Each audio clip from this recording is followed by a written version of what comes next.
ابھی تو شاید تھوڑا سا کم ہو گیا، کچھ قانونی سختیاں ہیں اور کچھ شاید شعور بھی آ گیا، کوئی دینی شعور بھی لوگوں میں پیدا ہو گیا، تو ورنہ جو ہے مار پیٹ ایک زمانے میں مجھے یاد ہے ایسا گھروں سے مار پیٹ کی آوازیں آتی تھی کہ الامان والحفیظ۔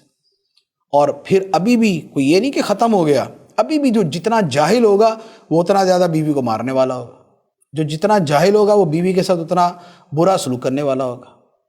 نبی پاک صلی اللہ تعالیٰ علیہ وسلم نے فرمایا کہ تم میں کوئی شخص اپنی بیوی کو ہرگز اس طرح نہ پیٹے جیسے اپنے غلام کو پیٹتا ہے، کہ بیوی کوئی غلام باندھی نہیں ہے کہ جس کے ساتھ ایسا سلوک کیا جائے۔ ایک اور حدیث مبارک میں فرمایا کہ جب تم کھاؤ تو بیوی کو بھی کھلاؤ، جب تم پہنو تو بیوی کو پہناؤ، نہ اس کے چہرے پر مارو، نہ اسے برا بھلا کہو اور نہ اسے جدائی اختیار کرو، اور اگر کوئی ایکسٹریم صورت آ جائے تو فرمایا گھر میں رہتے ہوئے اسے دوری اختیار کرو، اور اس کا مطلب بھی افہام و تفہیم، ناراضگی کا اظہار، تاکہ دوبارہ جو ہے وہ قریب آنے کا موقع ملے۔ یہ نہیں ہے کہ میں ناراض ہو گیا تو اب تو مرتے دم تک میں نے راضی ہونا ہی نہیں ہے، یہ نہیں۔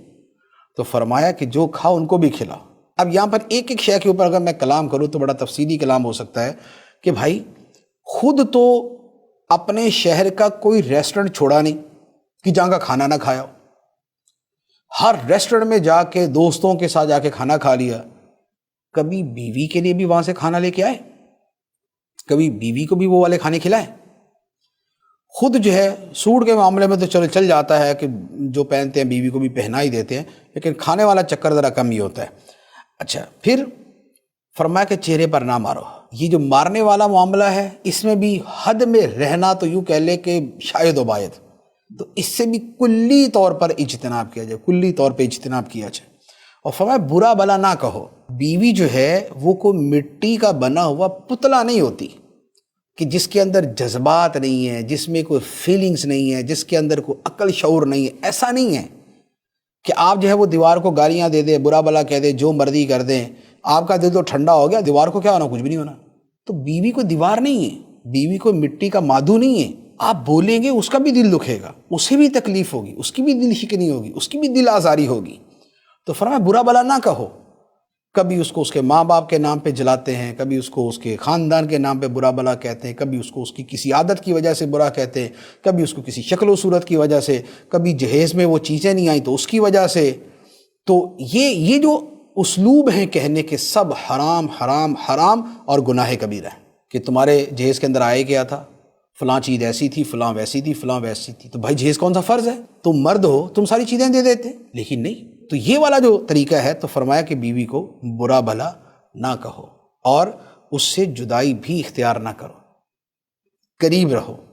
دوری پیدا کر دیتی ہے، اور کبھی ایسی کوئی صورت آئے تو گھر میں رہتے ہوئے دوری اختیار کرو۔ یہ نہیں ہے کہ بیوی کو اٹھایا اور جا کے میکے چھوڑا ہے، چلو جی بس اب جو ہے وہ پورا خاندان آ کے میرے پاؤں پڑے گا، میری منتیں کرے گا، میرے پاؤں پکڑے گا، مجھ سے معافی مانگے گا، تب جا کے میں معاف کروں گا۔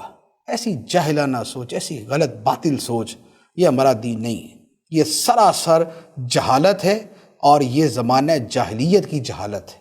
یہ کوئی دین اسلام نہیں ہے، نہیں یہ ہمارے دین کی کوئی تعلیم نہیں ہے۔ فرمایا کہ اسے برا بھلا نہ کہو، اسے جدائی اختیار نہ کرو، اور اگر ایسا کوئی موقع آئے تو گھر میں رہتے ہوئے ہی اسے تھوڑی سی دوری اختیار کرو تاکہ افہام و تفہیم ہو سکے۔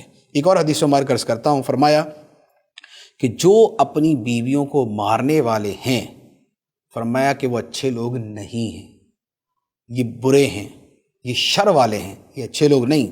اور نبی پاک صلی اللہ تعالیٰ علیہ وسلم کی ازواج مطہرات کتنی تھی، لیکن سرکار دو عالم صلی اللہ تعالیٰ علیہ وسلم نے پوری زندگی کبھی کسی زوجہ مبارکہ پر ہاتھ نہیں اٹھایا۔ یہ ہے اخلاق حسنہ اور یہ ہے اسوہ حسنہ۔